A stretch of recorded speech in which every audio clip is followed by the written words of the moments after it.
And welcome to an hour with the candidates on LPTV, Libertarian Party Television, a production of the Libertarian Party. Dan Fishman, executive producer, John Gapso behind the big board, and I'm your host, Pat Ford, proud chairman of the Libertarian Party of Rhode Island. There are a few purposes, as we like to say, for this show. We want to give the libertarian community an opportunity to meet our wonderful down-ballot candidates.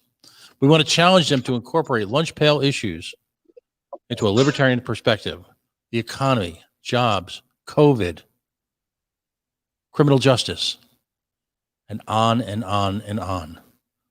But of equal importance is an opportunity to create a bond of recognition between libertarian affiliates across the country, understanding that, particularly in a week like this, that libertarian candidates running in Hanford, California, are as important to the movement, the philosophy, the party, as candidates in, say, Boston, Massachusetts, Bennington, Vermont, wherever and whenever. We seek to create a bond between all libertarians and ultimately our goal to live in liberty. A special note this week: we're going to continue this show throughout the year. We'll meet Fridays now at 9 o'clock, a little later, to give people on the West Coast an opportunity to tune in and meet their candidates as well. And in the few weeks, shall we say, right after this past election, we're going to have folks on who ran for office successfully, folks who waged a great battle, for whom can give us many lessons, despite perhaps the election didn't go the way they want. We're going to have some folks on from the National Party who are involved in candidate support. We've met them all, but we'll take the opportunity to spend a little bit more time with them, do a little bit deeper dive into what they're going to bring to candidate trading and candidate support in the coming years. Is yes, if I could be the first person to say it, yes, to get ready for 2021. We are relentless. We are libertarians. And we will continue, if for no other reason, to do honor to the hundreds of folks around the country who gave their all this past week to run for elective office. It demands nothing less that we get right back up and we get right back to work again. This week, we've got a very special guest. Kalish was among our first guests when we first started this program. And, you know, as we were working through sort of the technical quirks and the issues and the approach to this show, we promised her that we would get her back on to get an opportunity to speak to perhaps a bigger audience. And now that the LPT is on and broadcasting live on the main Libertarian Party Facebook page, we're going to do just that, and we are going to also celebrate and her success. Kalish Morrow, it is my honor to introduce you back to the LPTV audience and congratulate you on your election to the Hanford, California City Council. Welcome back to an hour with the candidates.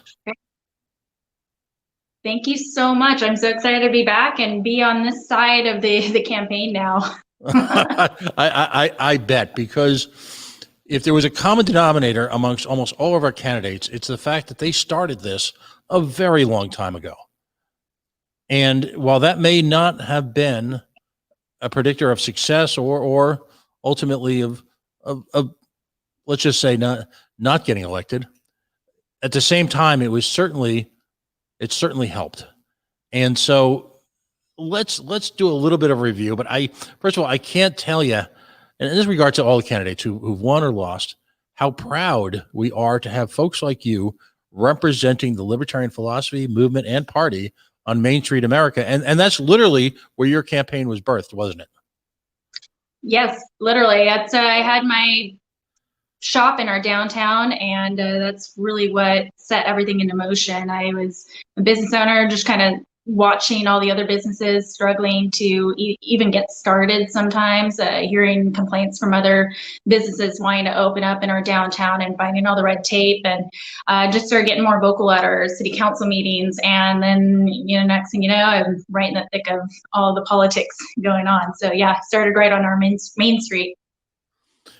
How important was it that not only did you perform an outreach to business, that you were actually immersed in local business walking alongside other folks with the same mission you had?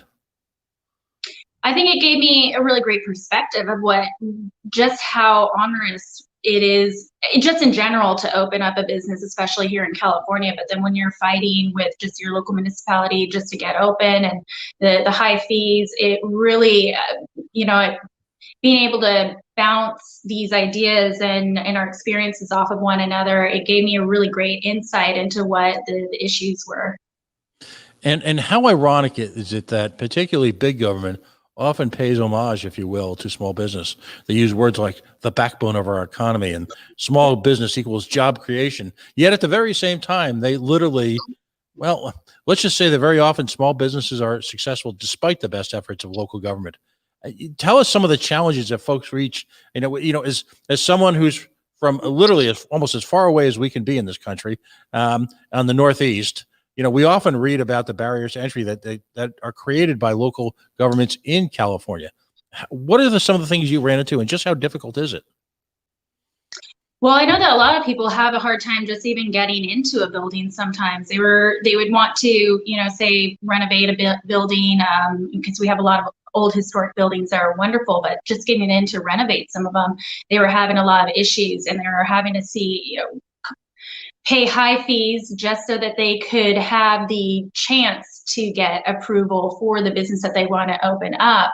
And then they would just run into one thing after another. We had a brewery here too, where they had planned on being open months and months ahead of time. But, every time that they wanted to do something, they would run into, oh, well, no, you can't do those kinds of doors there. You can't do this there. And, so they just had to really either fight for what they wanted or just had to make a lot of concessions. So, just a lot of those kinds of things going on here. I mean, for me personally, it was actually pretty easy for me to open up my business, but the building that I occupied, it had actually burned down, and so they rebuilt, and it was all brand new and ADA compliant, and so I had an easy time myself opening up. But any of the other businesses that were opening up in the older parts of the older buildings, they definitely had a lot more of a struggle. So you became an advocate for small business, and when you look at your electoral success, how much of that came from fellow business owners? I mean, I had a lot of them as my friends and whatnot, but unfortunately, because we're with us being in different districts and stuff, so some of them weren't able to necessarily vote for me. But they're kind of doing the cheering from the sidelines. One of my old neighbors, he put up my sign in his window, those kinds of things. So, I think that they probably helped spread some of the word of mouth. So that's where we got some help from them, as far as that's concerned. How important it is that you were willing to listen. The big L, right? In my generation, they called putting your listening ears on. How important and how much did it resonate with voters that you were able to listen to their concerns as opposed to perpetrate or perpetuate what you thought was important upon them? That's huge. Being a business owner, you got to get into your own echo chamber. You get your friends and you get the other business owners and, involved with Main Street. So we kind of start getting into our own echo chamber. We know what our concerns are, but when you're looking at the broader picture of the city and then my districts particularly, it was so important to get out there and door knock and put on small events. For me, instead of doing meet and greets, we were doing park cleanups, things to just be active in the community, get the community involved too, because I really want to promote volunteerism. That's what libertarians really are all about, is volunteerism. So having those opportunities to sit down and talk to people, and I'm hearing issues that I never even thought about. And there's different, it's funny because you can be in one area of my district and it's really more affluent, and then you can go just a few blocks down and the roads are literally crumbling and there's crime activity, gang activity going on. And so just a lot of diversity just in one tiny little area, and being able to listen to these people's and their concerns and really take a step back and be like, okay, so as a council person, what can I do to help facilitate these, the solutions to their problems? And they really appreciated that. And let's dive into the campaign. And as a segue, talk about your website.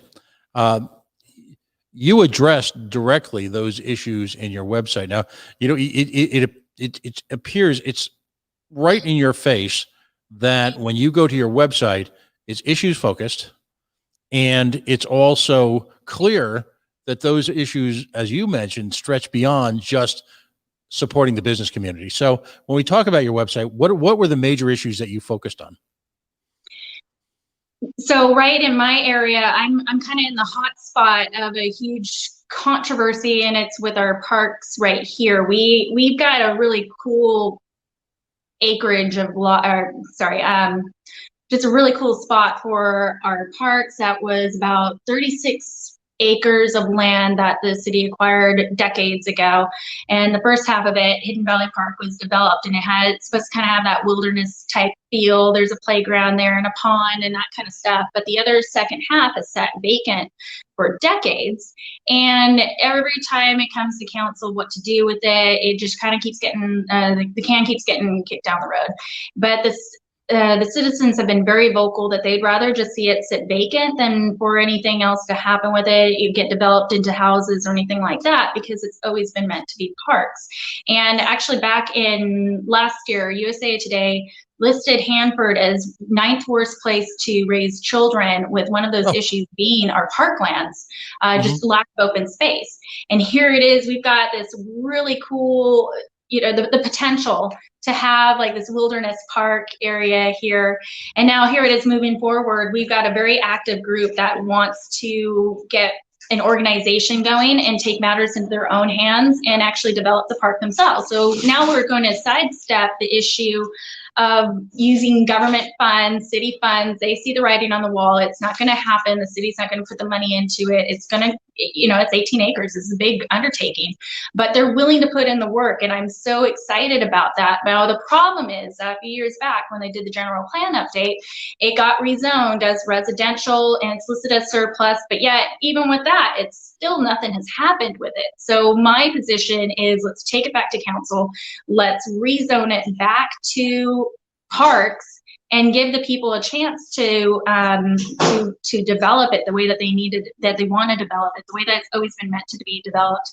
And because of that, that's one of the reasons why I got elected, because they have been banging their fists against the wall, just trying to make this happen, and to the point where they're now out for the second time doing a petition drive to a referendum on the decision. And so it's been a hot topic thing, and the incumbent I was running against was one of the people who voted to list it as surplus and residential. So that really worked against her, and worked in my favor, that I'm for them. And again, that's going out and listening to the people and what they really want. That's outstanding. And let's look at that through a libertarian perspective. And this is the genius of campaigns that take issues that are important to local stakeholders. What do I mean by that? We're not going to read about the approach to that in an economics textbook.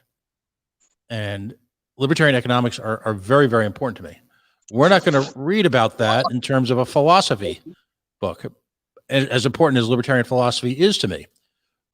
Where we're going to read about that and hear about that is conversations with folks in your town who may or may not be libertarian, but what you're effectively doing is taking local assets, of which you are not a governor of, you are a steward of, understanding what the desired approach is from the people who you are acting as a steward for, and effectively giving them the control and the tools they need, minus just the nonsense, and coming to a solution. And from my perspective, personally, that's the goal here, to not just govern, but to steward as a libertarian, and to demonstrate to folks on these, I always call them lunch pail issues, on practical day-to-day, quality of life issues, that everyone can be a libertarian, and we can effectively be more responsible, again, stewards of these assets, than simply immersing ourselves in governance. And that's the dream for libertarian candidates nationwide, as they return a lot of the power, if you will, away from boards and interest groups and the political elite and turn it back to the very people for whom they are stewards of. And that's how you get elected. A campaign that's citizen, effectively customers, consumer driven. Now you took a very proactive level on each area of the campaign. Let's talk about campaign management. You have a very effective campaign manager, didn't you? Tell us about your campaign manager. Yeah, that would be Dr. Kenneth Brent Olson, or Brent, or Mr. Doctor, sometimes as he's called by Mimi Robson when we're on our XCOM meetings. Mm-hmm. But he is phenomenal on this whole thing, and he really likes to get into the fine details of things, like, very detail oriented person and very organized person. So all these things are great things with a campaign manager, and it did help too that he knew me so well, and we share the similar philosophies, those kinds of things. So even he was out there knocking doors. He knocked the most doors out of anybody, in fact. But he when they had questions for me, he knew where I aligned, but if anything else, if he really didn't, if he wanted me to be able to speak more to it, they would be referred to my cell phone number so they can call me. But he, from the get-go, when I made the decision I was going to run, he got right on it, and he found out about Kara Schultz doing her training. He got on all the training calls with her, started getting the campaign plan organized, started figuring out how much money we're going to need and what donors we should be reaching out to, started getting the team organized, who's going to be our canvassing lead, who's going to be our press secretary. I mean, nobody gets a press secretary at this level, but I had one. And I had Pete Molds, who is based out of the Bay Area, and he's our on the communications and marketing team for the state party, and he just did a phenomenal job. He was making sure that we had press releases. Before we had even turned in our papers, I had an interview on KMJ, and so just the caliber of people that he was able to assemble for this whole team. I mean, I just was blown away, and obviously that made all the difference. And so we were looking at some of these other campaigns, and we just wanted to reach out and help them, but fortunately we were so involved with our own thing, we couldn't do that. But definitely moving forward, I'm excited to be part of this grassroots movement and share the knowledge that we have, and really hopefully inspire other candidates to really get as organized as we were, because it can definitely make a difference. And each campaign is always different too. Mine was a very tough race, because I went against somebody who has had name recognition for decades, a couple decades now, Republican, in a red county, or in a red district, well, red county too. But so all of these things, that just made it even more of an uphill battle. We had a third person throw their hat in the ring too. So, each campaign is going to be different, but it was definitely, I think for any campaign, it's important to be as organized and just have that great campaign manager behind you and taking the lead on so many things, so you can focus on being a good candidate. And that was exactly going to be my question. It's we'll call it the Captain Obvious question of the year. How important was it to you, knowing that you had sophisticated campaign management, that you had a professional working with you on your press releases and your communication, so that you could be allowed to be a candidate, essentially leaving all these other issues and trusting them with professionals? How important is that? So going back to when I used to run or had my boutique, it was so hard because everything was always put on me, and I would try to get people on board, hire people to help out with things, and things would fall short, and I'd always really needed a good team behind me, and I just couldn't afford it here in California. So I just have like these really big ideas, and I want to make sure it all happens and stuff. But when you don't have a good team behind you, being able to support you and take care of all the other details for you, it's really hampering. So to move into this campaign and have it be night and day from my past experiences and my past endeavors, it was it was great just to have somebody else to lean on, and that I didn't have to worry about the other, FPPC filings and when that needed to be turned in. And, he was just so on top of those kinds of things. And so when I had interviews coming up, or if I had meetings I needed to go to, or events that I wanted to be a part of, I was always available to go and do that. And I was able to focus and do my research too. So I was prepared for all these questions that people were throwing at me. It was just so incredible. And I have to say too, we're going through COVID, but I also had lost a friend, and then some bad news. My father got diagnosed with cancer, like within days of each other. So heavy stuff. And when I needed to take a break, like he was in there, like we didn't skip a beat because I had, such a great team behind me. Right. And by the way, I just want to reflect for a moment, win or lose, the sacrifices that candidates, particularly for the Libertarian Party, who in so many ways have uphill battles, that's exactly representative of what can happen. Real life, the real world doesn't put itself on hold, if you will, because you're running for office.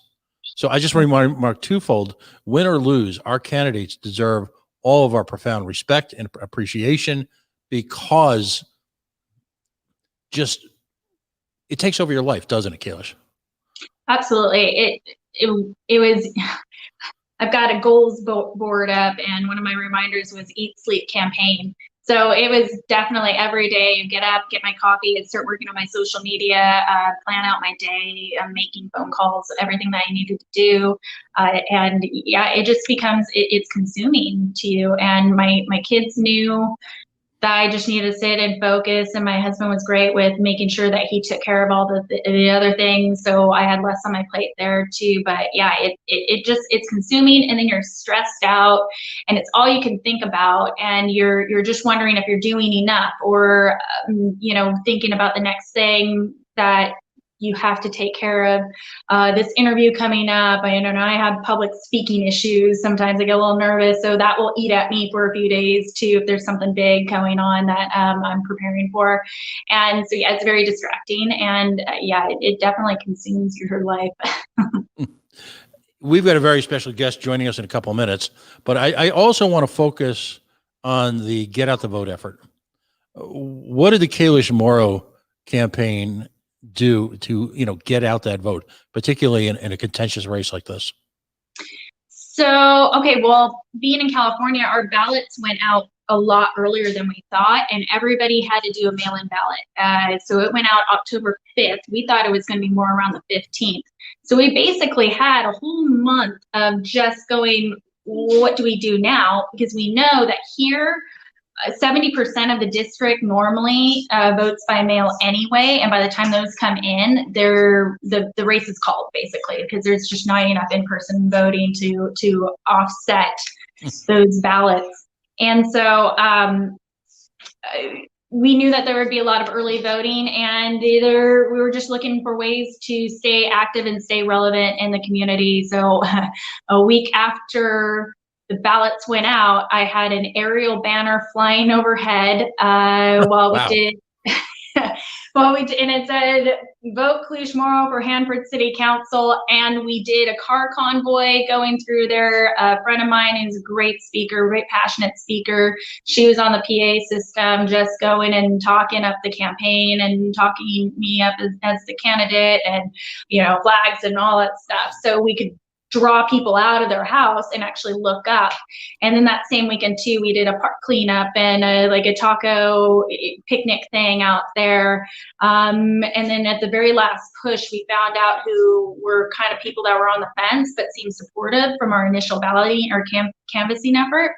And we went and found out who out of all those supporters hadn't voted yet, because you can find that out from the elections department. You don't know what the people who turned in their ballots, you don't know who they voted for, but you at least get to find out who hasn't turned in their ballot. So we focused on those people, and we drove all around town and just knocked on those last few doors and handed them literature just saying, "Get out the vote," reminding you. And that helped out too. We had one guy who was like, "Oh, I had my ballot come in weeks ago. I forgot to fill it out, and I really want to vote for her, so thank you." So those things, as a friend of mine who does campaigns on a regular basis, he just told me, you can't get too comfortable. I know you're getting great feedback from people, but don't be too comfortable. Keep going, keep making phone calls. You have to just keep at it. Right. And I think we can all agree that a loathsome term for many, the new normal, applies to mail-in ballots. I think the days of lining up outside a municipal building, waiting online to fill out a form, those days are coming quickly to an end, regardless of what happens with COVID. It's which puts more pressure on the candidate to get out there early and focus on that get out the vote effort early. It just places the entire candidacy on steroids. It's astonishing to watch. I wish I was out there. This sounds like this wasn't just a campaign. This was a happening. Yeah. That's outstanding. Now, we do have a very special guest tonight that's joining us. I think, is he out there? Is he with you? There he is. Okay, we'll go and move. Yeah. All right. So, hi, how are you? I want to introduce Well. Francisco Ramirez. He is the vice mayor of Hanford, California. He endorsed Kalish campaign. As a supporter of Kalish. You've got an announcement to make. You've got something very special. You're joining. Well, I'll let you say it.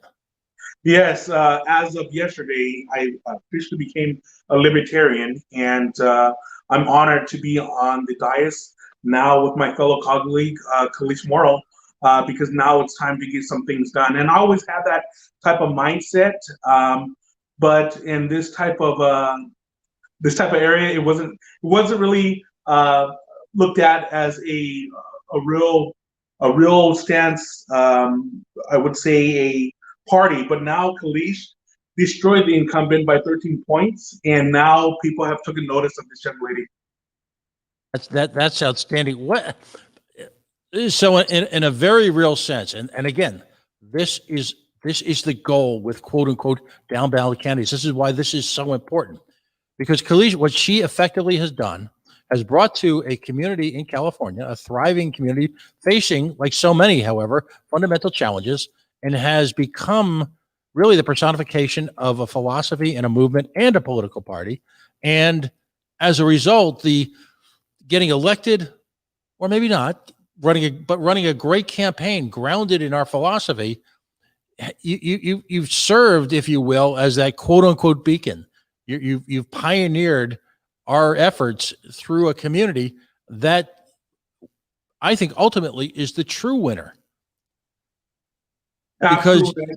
I think that she created an environment where everybody counted her out, especially in this town. To beat the incumbent that she beat was honestly history making, especially by a 12-point spread. Normally you get it to 2 points to 3 points, and that's a max. And when I looked at it, when I read the results, I knew she had it, and that was amazing on her part. Now, what's attractive to you as someone who's an experienced civic leader? What's attractive to you about the libertarian philosophy in the movement? Throughout my tenure being on the council, I really believed in less government regulation, less bureaucratic bureaucracy that's running rapid in all of our local systems. And one of the major things, come to find out, is if a person wants to develop their business and wanted to strategically try to make sales, we had a law in place where they could not have banners in front of their business. Talk about minimal mindset. That was that. And another thing is that in the early 70s, in order to get somebody's appeal on your business, they would have neon signs. The City of Hanford, when I got in office, we changed that to allow them to do that once again. I'm talking these little things that make a big difference in small businesses. In terms of its personal philosophy, we often talk about self-ownership, self-determination, autonomy. We often talk about the right to love one who wants to love, the right to engage in what, how valuable do you think these lessons can be to a beautiful state, but yet such a tragically run state like California? Yeah, it's sad. this, like I said, this bureaucracy is changing the environment. Me and Kalish have a good conversation, and we look at these issues where, you're trying to help. My district is one of the most impoverished districts in our community. And one of the things that I looked at when I first got in council as a newbie, 6 years ago, didn't understand the dynamics of how zoning works and how future zoning would impact these different areas. And one of the things that I realized, that there was an artificial environment that created my district where there's not going to be no new service commercial, no new development, where people can have jobs in their location. It was on the north side, on the east side, on the west side, and none in the south side. And that was a major takeaway. I've learned that they created this artificial environment. And that being said, there's another thing that happened was when you create, and I hate to say this, when you create an environment where you got to create new developments, such as, in lieu fees for parking, for a different type of regulations to get permits to develop. The major issue that I've seen is it costs $10,000 here and it costs $10,000 here, and all the curb and gutters already done on the north side and none of the curb and gutters done on the south side. So which would you rather pick? Would you rather pick the one that's already done or the one that's not? Obviously, you're going to pick the one that's already done. And in that process, what you're looking at is you're creating an environment where no new development is going to go in that area.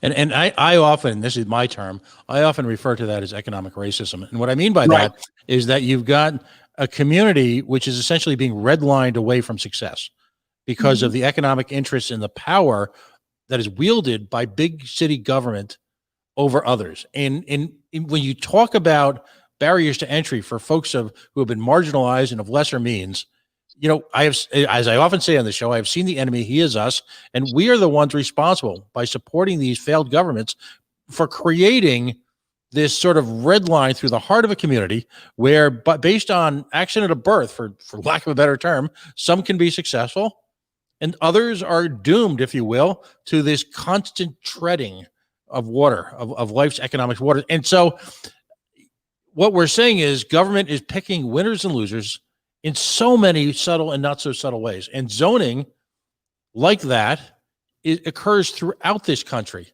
And that's when we say libertarians oppose zoning. That's what we're looking at. We're not looking to create power plants next to people's homes, but what we're saying is equal opportunity, a level playing field for everyone so that everyone can participate in the quote unquote American dream, when everyone can engage in self-ownership economically.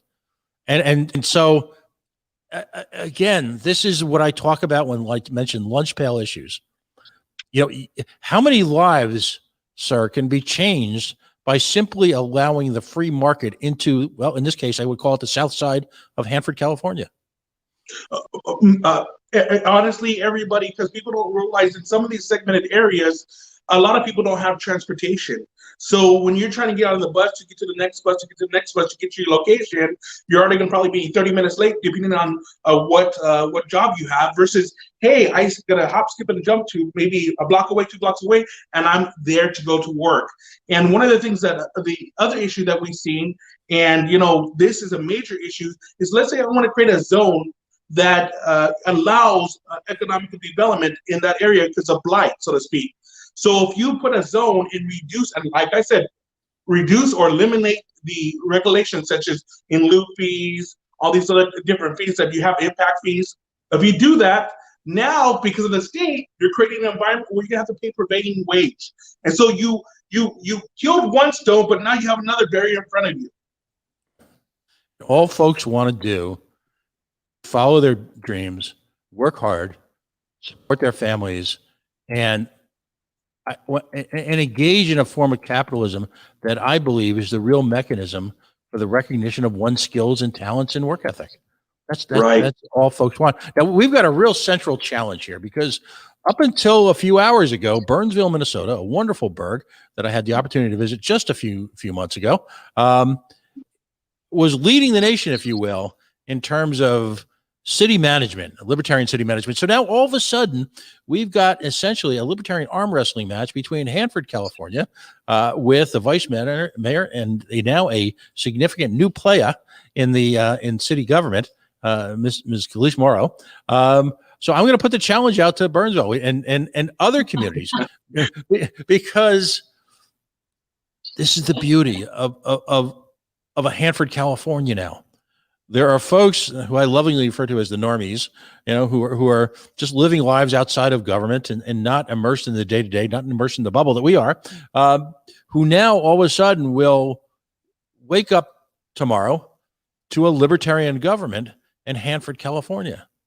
And with great opportunity comes great responsibilities, because as we all know, the incredibly talented, the diligent, the earth-moving efforts of one Kara Schultz, we now have a challenge to that.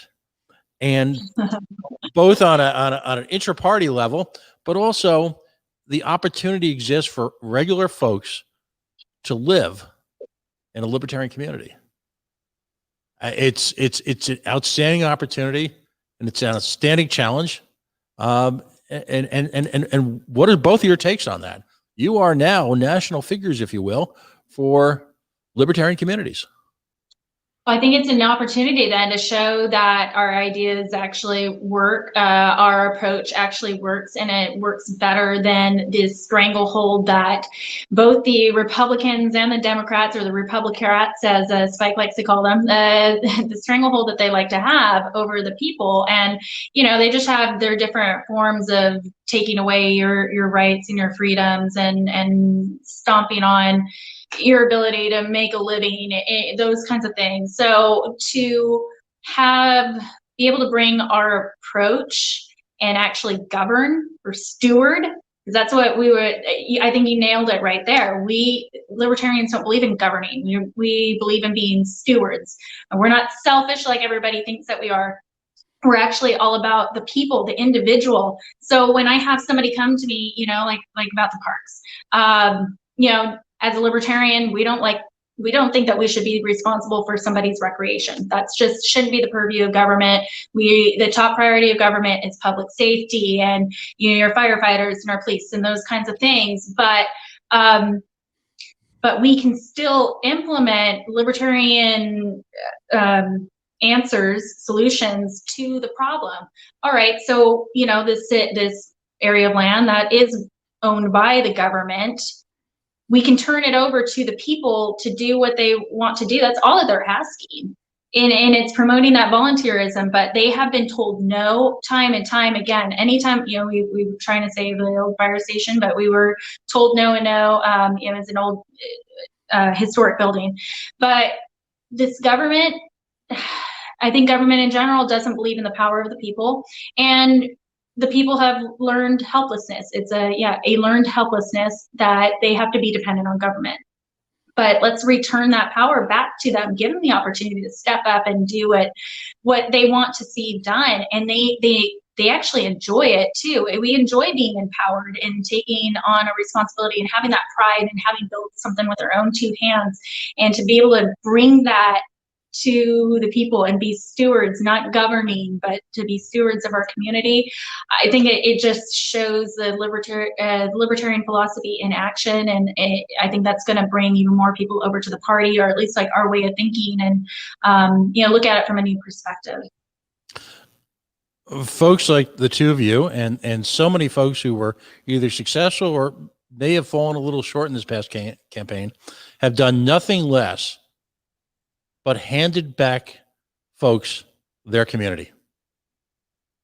That's ultimately what it boils down to, that you have given back their community, their town, their home, and you're saying to themselves, we trust you to make your own individual decisions. We trust you to come together as a community to make your own individual decisions and to pursue that life, that lifestyle, those economic pursuits that you choose to make. And that is the reality of the dream that so many of us have fought for so many years. So Mr. Ramirez, first of all, again, welcome to the Libertarian Party. Thank you. Your efforts, again, it's just outstanding. Kalish, having watched your campaign from afar, I just want to congratulate you, your team, your family, your friends, your community for having the guts to pursue this, for having the drive to pursue it, for having the smarts to pursue it, and the teamwork that you've exhibited is really, I think, another lesson for all of us to take together. These are difficult times. An international plague, near economic collapse at some levels, a real rough redefinition, if you will, of the place of government in society, whether it's supposed to be our caregiver, or whether it's really supposed to be just a framework so that we can all operate together. That's what your efforts have afforded us. And whether it be you folks or Burnsville, whoever comes out first, being the most libertarian town in America. And we've had other successes, by the way, and we'll have them on the show in the coming weeks. But again, I applaud your success and your efforts, and they're equally important. As important as the success is, the teamwork, the effort, the demonstration your campaign gave to the rest of the nation is inspiring. And I hope you take that away from it. Yeah, I couldn't be more proud of this. My team, they just really came together for me, and and I think that's the other thing too. Is this was our win, and I gave them something to really look forward to and to really rally behind, and they got really, they got excited about it, and more and more people were jumping on board with it. And of course, a crowd attracts a crowd. So as my team started growing, it started getting more interest from other people, and I agree. I think that towards the end, it definitely felt more like a movement, because the people, I'm knocking on their doors and they're finding out who I was running against. They're like, okay, great. We need change. We need you in there. We're tired of the same thing. So yeah, it was just, it created a movement though, or people were really rallying behind us. And, I think we were able to create some excitement when I was doing things that were different from what they've seen. I have had so many of these households be like, I've never had a council or candidate ever knock my door before. These, our lower socioeconomical areas of our town would get avoided. And, I think that they would get looked over a lot of times, and it's very unfortunate. And I think that's also when some of our council members would become out of touch too with the real needs of the people, because they're only talking to the nice neighborhoods that are comfortable and well lit to walk through. They're not talking to these other people who really have some real issues and concerns, and they're really good people. I had one couple, I love it. One of my canvassers went and knocked on their door, and got a chance to talk with them for a little bit, and said, hey, you called me up and said, hey, they need a sign dropped off. Can you swing by between your break with knocking and stuff? So I went over there, and before I got there, he told me that they had given him a fresh jar of preserves that they had just made and stuff. And I got there, and just the sweetest couple, but they went on about all the different issues that they've had. And when they tried to contact the incumbent before, and they eventually got a hold of her, and then there was just no follow-up with their issue. They were right next to the train, which blares their horn and all that stuff. So, but yeah, there was just no follow-up with that. And just, I walked away. They handed me, spicy mango jar of jam or whatever, and then gave it to the rest of my team too. And it's just really endearing, and that really pushed me too. That really propelled me to give it my all and be there for the people, and remind me that they are my boss now. They elected us in, and we're beholden to them. They're our bosses, and we owe it to them to listen to them and find the solutions that however way we can, that abides by, our philosophy. But there's always a way. There's always a way to figure out how to address these people's issues and, make it happen. Well, that says it better than I ever could. I want to thank you both for joining us tonight. We look for great things from Hanford, and we'll have you on the show from time to time throughout the year as we kind of share the lessons that you've learned, share some of the tools and skills that you've acquired, talk with folks in your campaign team so they can look to you and glean maybe that one idea that'll put them over the top, that one issue that perhaps we need to respond to more aggressively. Wonderful stuff. Folks, you've been listening to An Hour with the Candidates on LPTV, Libertarian Party Television, a production of the Libertarian Party. Dan Fishman, executive producer, John Gapso on the big board. I'm your host, Pat Ford. In the coming weeks, we will be broadcasting at 9 o'clock Eastern Time, 6 o'clock Pacific, and throughout the country.